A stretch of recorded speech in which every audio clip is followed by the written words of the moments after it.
This is the story of Simone Carter, a woman who completely changed the way we think about opportunity.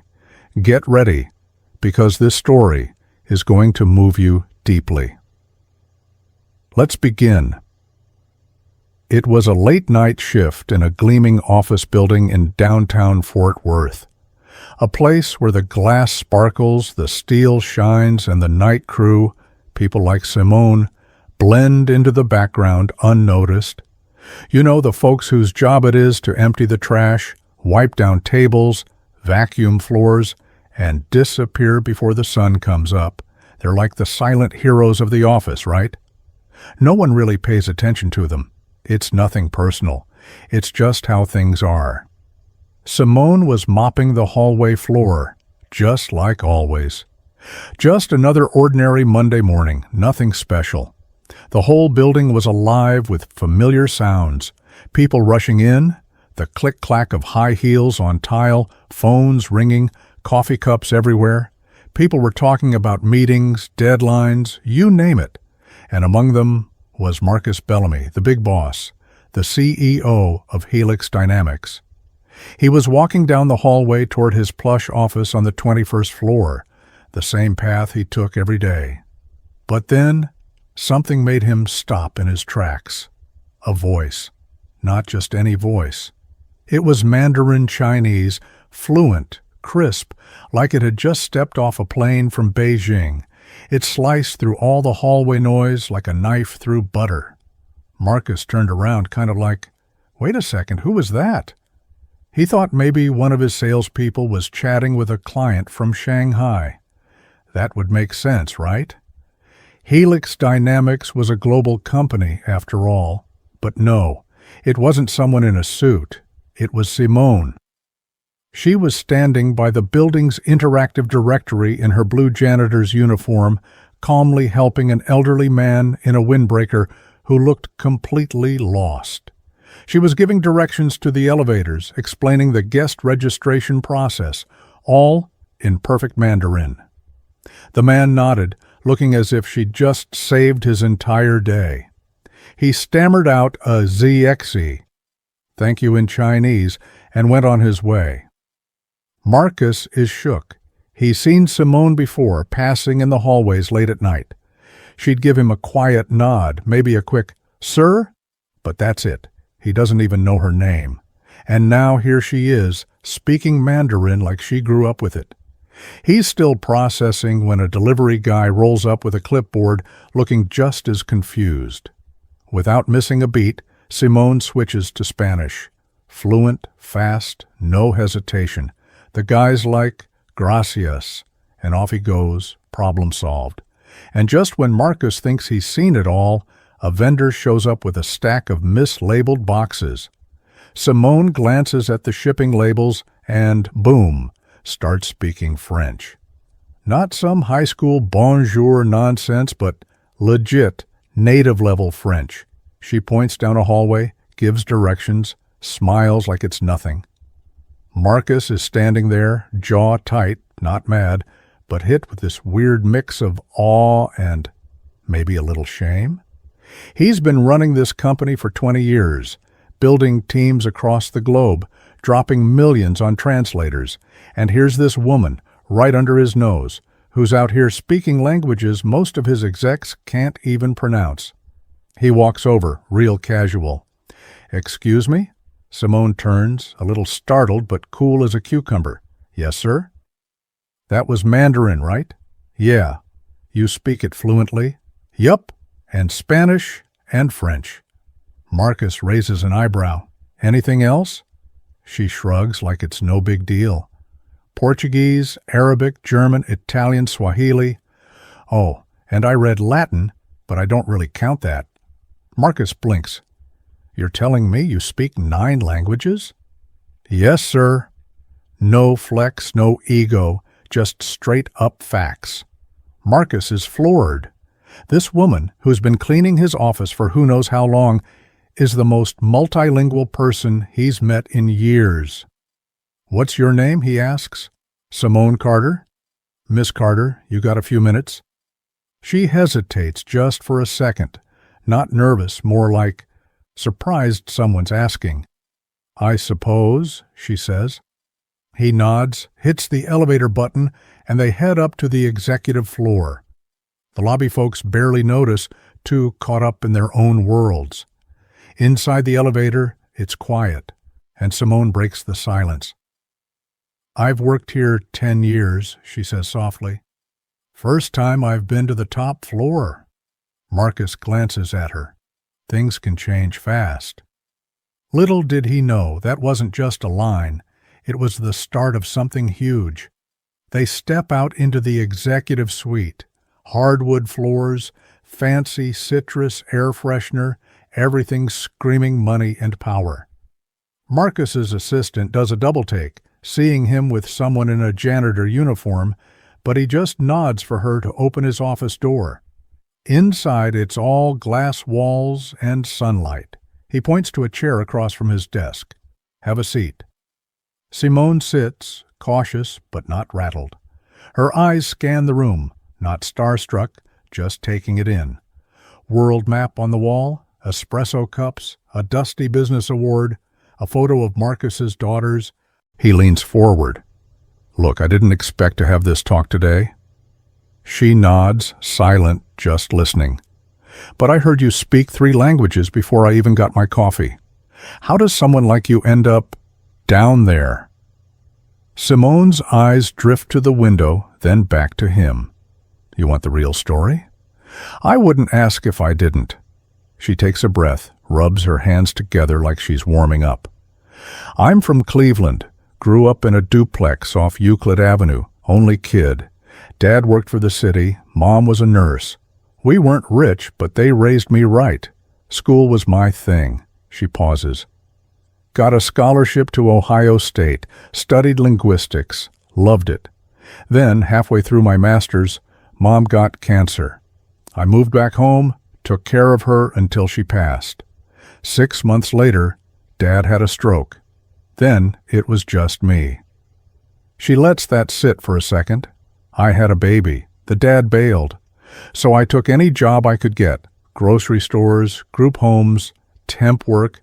Then someone here offered me a janitor gig. Night shifts worked for me. Let me pick up my daughter from school, keep the lights on." Marcus just listens, taking it all in. "But the languages? I never stopped.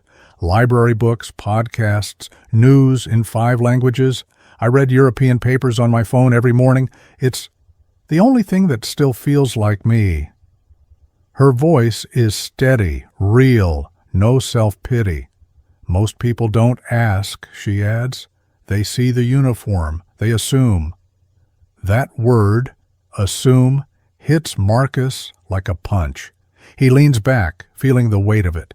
So, Simone had just told Marcus Bellamy, the CEO of Helix Dynamics, the story of her life.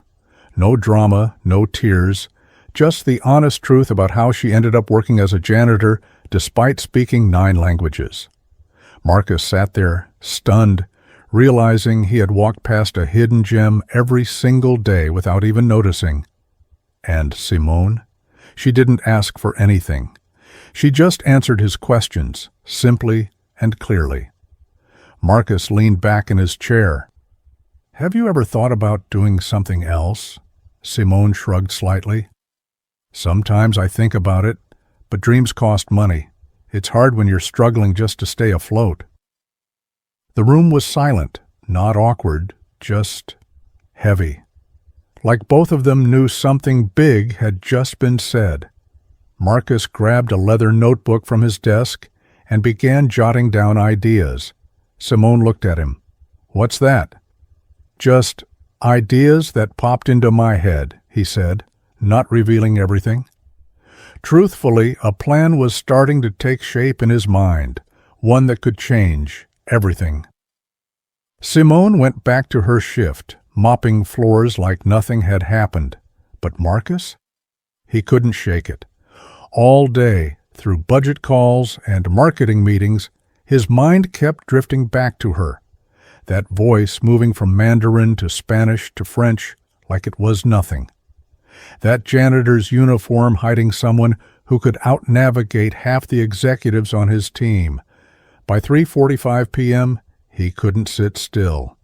He jumped into the elevator and headed down to the service level, the basement world of warm air, scuffed walls, and a vending machine that had seen better days. He hadn't been down there in years. He found Simone restocking cleaning supplies, one earbud in, muttering words that sounded like German? Yes, she was practicing another language while folding microfiber towels. Unbelievable. He knocked lightly on the doorframe. Mind if I interrupt you again? Simone looked up, genuinely surprised. You came down here? I can't stop thinking about our conversation, he said, stepping in. I need your help. Simone wiped her hands on her shirt. You need my help? There's a group coming in from our Sao Paulo office. Our interpreter quit last minute. I need someone who can fill in. Can you do it? She paused. Portuguese, right? He nodded. I'll do it. 10 minutes later, they were in meeting room 4C. 4 Brazilian executives were seated, looking stiff, checking their phones, the atmosphere icy. Then Simone walked in.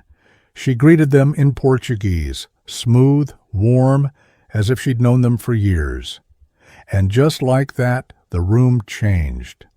People sat up straighter, shoulders relaxed, gentle smiles began to appear. Simone wasn't just translating, she was connecting. She picked up on the subtle cultural cues most people miss. After a while, one of the directors cracked a joke. Simone laughed and responded in Portuguese. The whole room burst into laughter. Marcus didn't understand the words, but he understood the shift in energy. She was crushing it. After 20 minutes, the meeting wrapped up. One of the Brazilian partners turned to Marcus and said in perfect English, "She's better than anyone we've worked with this year. Where'd you find her?" Marcus glanced at Simone, who was quietly stacking used coffee cups. "Not far," he replied. "Right here." Out in the hallway, he walked beside her. "Have you ever worked as a professional interpreter?" She shook her head. "Never, sir. I've just helped out at hospitals, schools, sometimes at court. But no degrees, no certifications. I couldn't afford to finish school. My daughter came first." He nodded. "How's she doing now?" "My daughter's 26 now, working as a nurse in Tempe, paid for her own schooling, stubborn, just like me." She smiled. They shared a brief, quiet smile. For a moment, there was no CEO or janitor, just two people talking about life. That night, Simone finished her shift and went home, like always. But before she left, she turned back to Marcus and said, "I didn't do anything special today." He raised an eyebrow. "From where I'm standing, that's not how it looked." She gave a small smile and walked out.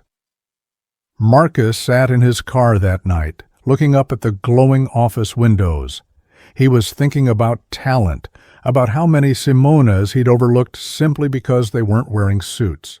His company had spent years chasing innovation across the globe, paying headhunters small fortunes, while sometimes the sharpest mind was the one wiping down the whiteboard in meeting room 2A. The next morning, Simone's badge beeped at a slightly unusual time. She had just finished cleaning the east lobby when her supervisor, Ron, tapped her on the shoulder. "Hey, Simone, Mr. Bellamy wants to see you upstairs." She frowned. "Did I do something wrong?" "Nah, he didn't say why, just go on up." She wiped her hands, stepped into the elevator, and headed to the executive floor. This time, everything felt different. The people in the lobby, the ones who had never looked up before, were noticing her. A few nodded. A receptionist smiled at her as if to say, "You're not just the cleaning lady anymore." Marcus was standing by the window, sipping his coffee. "Come in," he said. Simone stood near the door, waiting. He turned around and set his cup down. "I've been thinking. We're wasting a lot of talent in this building." She said nothing. She'd heard promises before. She was waiting for something more tangible. I want to create a new position in our company, he said. Cultural Advisor for International Affairs. Simone blinked. What does that even mean?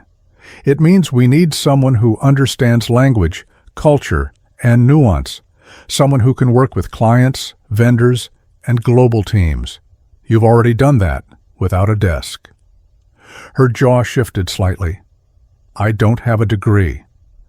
But you have something more important. Experience, fluency, confidence, and resilience.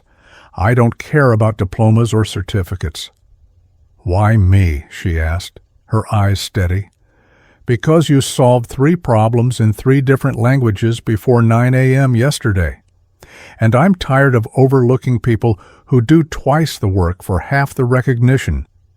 Simone crossed her arms. What will people say about this? I don't care? She looked at him for a moment, then exhaled. I've never worked an office job. You'll learn, guaranteed. I don't have clothes for this kind of job. HR will give you a wardrobe stipend. She let out a dry chuckle. You've thought this through, haven't you? I'm trying. She looked at him, now serious. What about my job downstairs? What happens to that? We'll find someone to take your old role, but no one can replace you. They stood in silence, looking at each other. Then she nodded, firm. All right, let's see what I can do. He extended his hand. She shook it. And from that moment, something bigger than a job offer had begun. That weekend, Helix Dynamics was buzzing. The rumor mill was in full swing. Simone Carter, the former night shift janitor who once mopped floors and emptied trash bins, had just become a member of the executive team.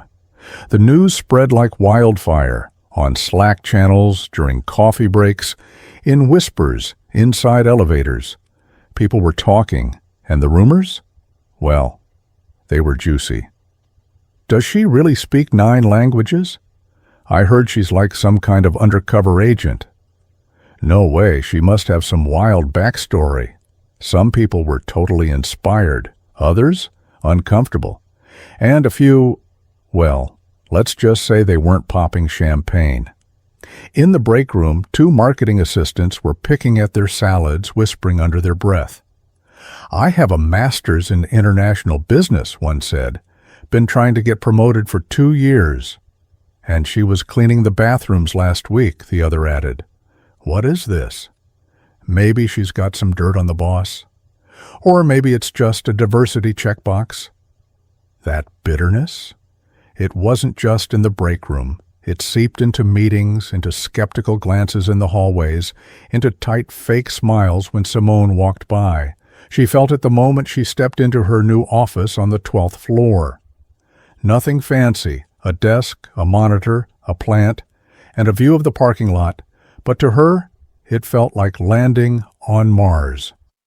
HR finished up her onboarding, and Simone, half joking, asked, "Can I keep my janitor's uniform?" They blinked, confused. Huh? Not to wear, she said, just to remember where I started. That afternoon marked the official start, her first meeting as cultural advisor. Victor Tran, head of global operations, walked in holding a stack of folders like they were his lifeline. No handshake, no smile, just a cold, assessing look. "So you're the new advisor," he said, as if testing her. "That's what they tell me," Simone replied, calm as ever. "Any experience in a corporate environment?" She gave a slight chuckle.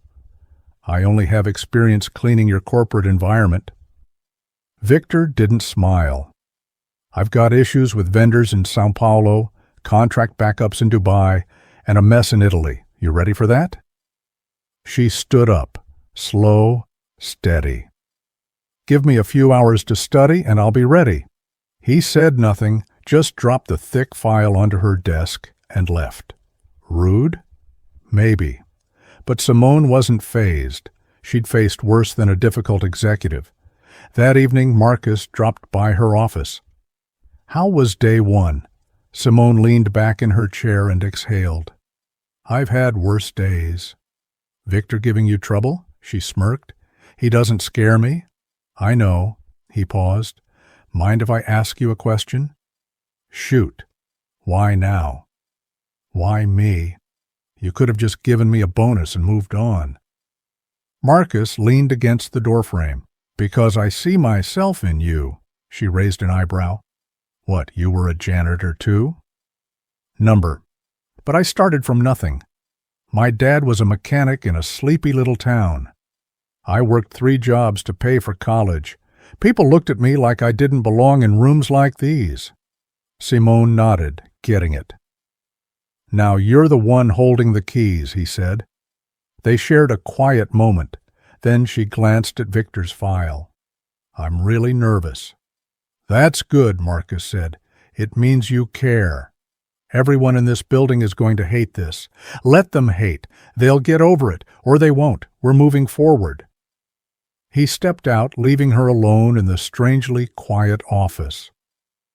Simone thought about the nights she'd cried in a storage room because her feet hurt too much to drive home, the birthdays she'd spent working, the meetings she'd had to clean up after. She opened the desk drawer and tucked her old employee badge inside, not to hide it, but to keep it close. On Friday, Marcus sent a company-wide email. No fluff, just facts. He introduced Simone, listed her skills, called her one of the sharpest language and culture experts we've got. It didn't stop the whispers, but it shifted the vibe. Managers started to ease up. People began to see her in action, fixing botched translations that had cost the company thousands, running meetings like a real boss. She wasn't flashy, just effective. The following Monday morning, she was invited to a meeting with a delegation from Morocco. The North Africa expansion had been stalled for months. Language errors, cultural missteps. Simone walked in, wearing a sharp beige blazer, calm and focused. She opened with fluent Moroccan Arabic. The room's energy shifted. People sat up straighter, smiled, leaned toward her. It wasn't just the words. It was the respect. When someone speaks your language like that, you feel seen. Afterward, one of the Moroccan partners pulled her aside, hand on his chest. No one's ever done that for us, he said. Not in our language, not like this. Simone nodded. You matter to us. It's that simple. That same day, Marcus made a quiet move. He renamed the main training room, where new hires and mid-level staff attended workshops. The old sign came down, and a new one went up. Carter Room. No big announcement, just a nod to her impact. Later, Marcus watched some interns walk into the room. One whispered, "Who's Carter?" A senior analyst answered, "She's the one who showed this company that greatness doesn't always wear a suit." That afternoon, Simone found an envelope on her desk. No name, just Simone, in neat handwriting. Inside was a note. I used to think I'd always be invisible. Today, I stand taller because of you. Thank you. No signature, just raw gratitude. Simone's throat tightened, but she didn't cry. She didn't need to. This wasn't just a job anymore, it was a door. And she was about to learn that not every door opens without a fight. It didn't take long for the haters to show up. By Thursday afternoon, Simone got a call to join a meeting, but this time it wasn't Marcus Bellamy, the CEO, summoning her. The call came from Eleanor Craig, a senior board member who'd been with Helix Dynamics for years. We're talking sharp suits, an even sharper attitude, and a vibe that said she wasn't someone you could fool easily. She'd flown in from Dallas, and when Simone walked into the quiet meeting room on the 17th floor, Eleanor was sitting there, face unreadable, with a file that looked like it was about to pass judgment on someone. "Sit," Eleanor said, not even looking up. Simone sat down, calm and composed. Eleanor tapped her pen. All business. "Ms. Carter, I've reviewed your file. No college degree, no formal training, no certifications." "That's right," Simone replied, not blinking. You were a janitor here a month ago. Correct. Eleanor leaned back, her eyes narrowing. Explain to me how someone with your background is supposed to handle international affairs. Simone took a breath, steady as ever. Because I speak the languages. I understand the cultures. I've closed 2 vendor contracts, got the North Africa expansion back on track, and secured a verbal agreement with the Brazilian partners. Legal's finalizing it now. Eleanor's lips tightened. Simone didn't flinch, and that caught her off guard. You think this company runs on charm and gut feelings? Simone gave a small smile. No, ma'am. This company runs on results, and I'm delivering those. Eleanor paused, thrown off. She hadn't expected that kind of confidence from Simone. Simone wasn't arrogant. She was just clear. I don't need to be liked, she added. I just need to be useful, and I'm doing that. Eleanor stood, snapping the file shut. You're a gamble, she said. Simone didn't blink. My whole life's been a gamble, always has been. The meeting ended, and Simone didn't head back to her office. She walked outside, crossed the street, and sat on an old park bench. She looked up at the glass building where she used to push a cleaning cart, her employee badge clipped to her uniform, practically invisible to most people. And now? Now everyone was looking. Some were cheering, some were confused, and others, well, they were clearly not happy. She pulled out her phone and called her daughter. Hey, Mom, her daughter answered. You okay? Simone hesitated, then nodded to herself. Yeah, just needed to hear your voice. You sure? I'm sure. They chatted about random things, her daughter's dog, the grocery list, a few funny TikTok videos, everyday stuff, but it grounded her. When they hung up, Simone sat for a moment, then stood, crossed the street, and rode the elevator back to the 12th floor like nothing had happened. The next morning, word about her meeting with Eleanor had leaked. No one knew the details, but the fact that Simone didn't back down? That was big. She showed up early, ran her team meeting, hopped on a call with the Berlin office. No translator needed. She was calm, sharp, unshaken. That same day, someone had scrawled on the whiteboard outside her office in red marker, "We see you." No name, just those 3 words. For Simone, that was everything. In the weeks that followed, a shift started, not just for her, but for the whole company. People began coming to her, not just for translations, but for advice, for confidence.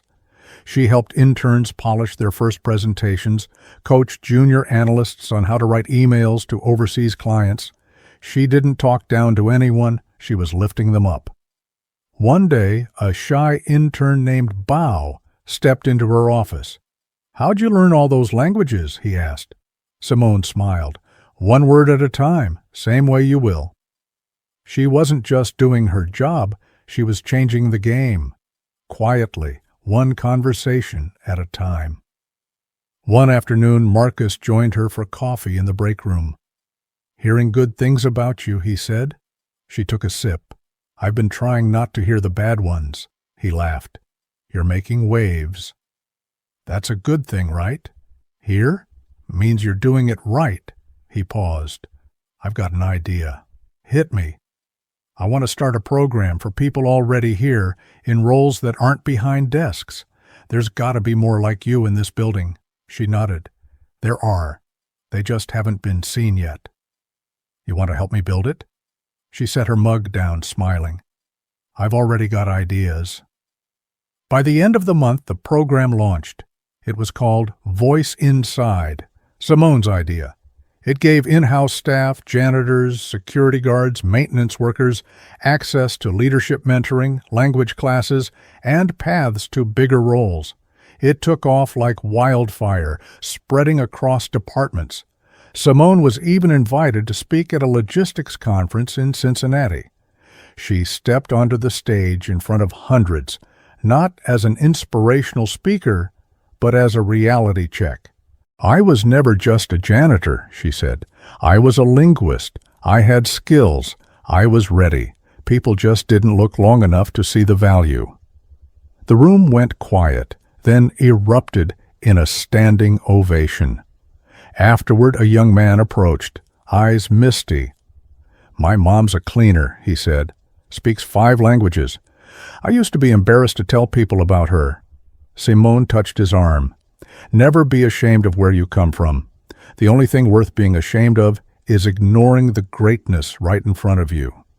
She stepped off the stage, taller than ever, not because of the applause or the title, but because she was still herself. She didn't change to fit the role, she brought her whole self to it. And that's what made all the difference. Simone's story wasn't just hers anymore. It was spreading through Helix Dynamics and beyond. Voice Inside was thriving, with janitors, security guards, and maintenance workers joining mentorship programs and classes. People who'd been invisible for years were stepping up, sharing their skills, and getting noticed. The vibe in the building was different now, less cliquey, more open. And Simone was at the heart of it all, not by shouting her own name, but by quietly opening doors for others. But doors don't stay open without a fight. By now, the board was split. Some, like Marcus Bellamy, were all in on Simone's vision. Others, like Eleanor Craig, still saw her as a risky bet. Whispers about standards and credentials kept circling, especially in the fancier meeting rooms. Simone heard them, felt the skeptical stares, but she wasn't here to play the victim. She was here to work. One morning, Marcus called her into his office. He looked serious, but excited. "We've got a big opportunity," he said, leaning forward. "Our Tokyo office is negotiating a major deal with a Japanese tech company. There have been hiccups, language barriers, cultural missteps. I want you to lead this meeting." Simone raised an eyebrow. "Japanese isn't on my list." Marcus grinned. "I know, but you get people. You know how to bridge gaps. We'll have an interpreter, but I need your touch." She thought for a moment, then nodded. "I'm in." The meeting was scheduled for the next week via video, with executives joining from Tokyo, Fort Worth, and Osaka. Simone prepared meticulously, researching Japanese business etiquette, reading up on the tech company's history, even learning a few key phrases. She wasn't fluent, but she was ready to show respect. The call started off tense. The Japanese executives were polite but reserved, the interpreters struggled with nuances, and the Helix team fumbled cultural cues. Then Simone stepped in. She greeted everyone in Japanese, hesitant but sincere, apologizing for her newness to the language. The room softened, smiles broke out. She switched to English, guiding the conversation with warmth and precision, catching subtleties the interpreter missed. By the end of the call, the Japanese partners were nodding, engaged, and starting to talk about a potential in-person follow-up. After the call, Marcus clapped through the screen.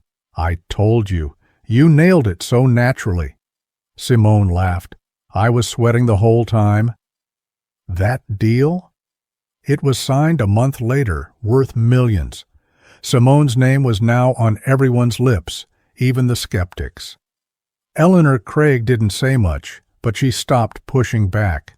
Results don't lie. But Simone wasn't one to chase fame. She still checked in with Voice Inside participants, joined their training sessions, shared her story to keep them motivated. One evening, a security guard named Javier pulled her aside.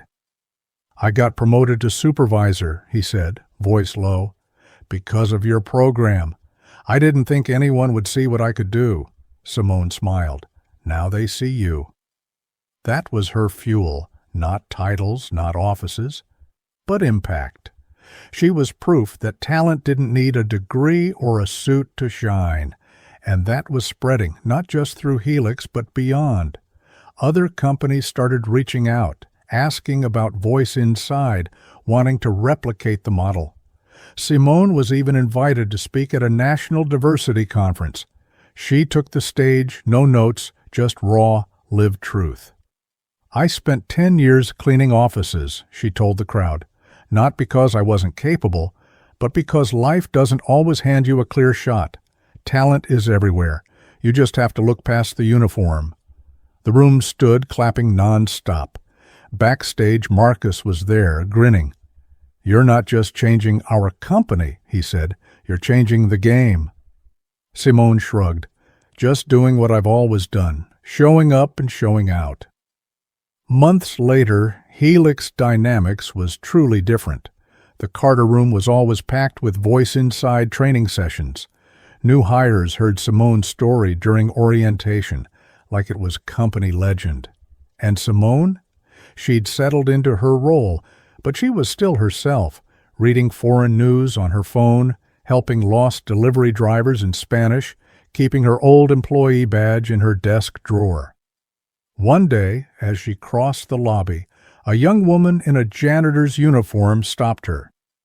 "You're Simone, right?" she asked, a little nervous. "That's me." "I've heard about you. I speak 4 languages, but I never thought it mattered." Simone looked her in the eye. "It matters. Come see me tomorrow. We'll talk." The girl nodded, her eyes lighting up. Simone kept walking, feeling that fire flare up inside her again, the same spark she felt when Marcus first saw her. She knew this wasn't the end. It was another beginning. So, what's the takeaway? Simone Carter's story isn't a fairy tale promotion. It's about what happens when someone's finally seen for who they are. Greatness doesn't always wear a suit or carry a diploma. It might be mopping floors, holding doors, or smiling from the back of the room.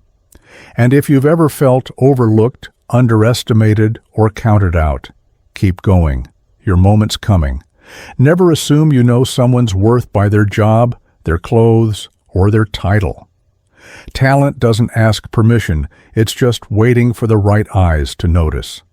Simone's rise wasn't luck or pity.